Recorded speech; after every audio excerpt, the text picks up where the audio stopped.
श्री कृष्ण जी ने स्त्री की तुलना नमक से क्यों की? पौराणिक मान्यताओं के अनुसार भगवान श्री कृष्ण की 8 पत्नियां थीं और इन सभी में सबसे सुंदर सत्यभामा थी। श्री कृष्ण जी अपना अधिकांश वक्त उन्हीं के साथ बिताया करते थे। कहते हैं कि सत्यभामा को अपनी सुंदरता पर बहुत घमंड था। एक बार उन्होंने श्री कृष्ण जी से पूछा, मैं आपको कैसी लगती हूँ?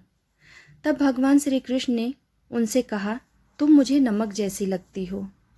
यह सुनकर सत्यभामा को कृष्ण जी के ऊपर गुस्सा आया और बोली, आपको इस संपूर्ण विश्व में मेरी तुलना करने के लिए और कोई पदार्थ नहीं मिला?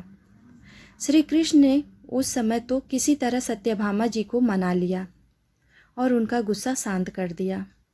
कुछ दिन पश्चात श्री कृष्ण ने अपने महल में एक भोज का आयोजन किया। 56 भोज की व्यवस्था हुई। तब भगवान श्री कृष्ण ने सर्वप्रथम सत्यभामा से भोजन करने का आग्रह किया। सत्यभामा ने पहला कौर मुंह में डाला, मगर यह क्या, सब्जी में नमक ही नहीं था। कौर को मुंह से निकाल दिया। फिर दूसरा कौर मावा मिश्री का मुंह में डाला और फिर उसे चबाते हुए बुरा सा मुंह बनाया और फिर पानी की सहायता से किसी तरह मुंह से उतारा। अब तीसरा कौर फिर कचौरी का मुंह में डाला और फिर थूक दिया। तब तक सत्यभामा जी का पारा 7वें आसमान पर पहुंच चुका था। जोर से चीखी, किसने बनाई है ये रसोई?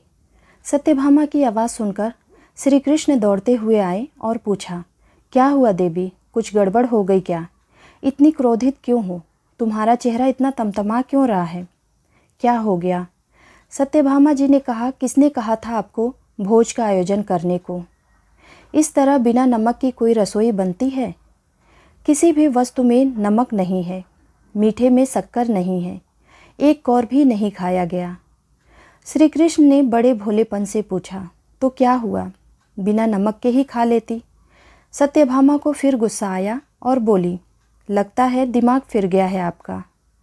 बिना शक्कर के मिठाई तो फिर भी खाई जा सकती है, मगर बिना नमक के कोई भी नमकीन वस्तु नहीं खाई जा सकती है। तब श्री कृष्ण ने कहा, तब फिर उस दिन क्यों गुस्सा हो गई थी, जब मैंने तुम्हें यह कहा कि तुम मुझे नमक जितनी प्रिय हो?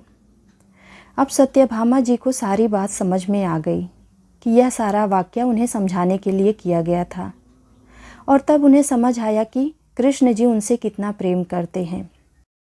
इस कहानी का तात्पर्य यह है कि स्त्री जल की तरह होती है, जिसके साथ मिलती है उसका ही गुण अपना लेती है। स्त्री नमक की तरह होती है, जो अपना अस्तित्व मिटाकर भी अपने प्रेम प्यार तथा आदर सत्कार से परिवार को अपना बना लेती है। उम्मीद करती हूँ आप सबको यह कहानी ज़रूर पसंद आई होगी।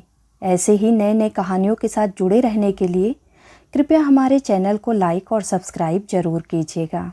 धन्यवाद।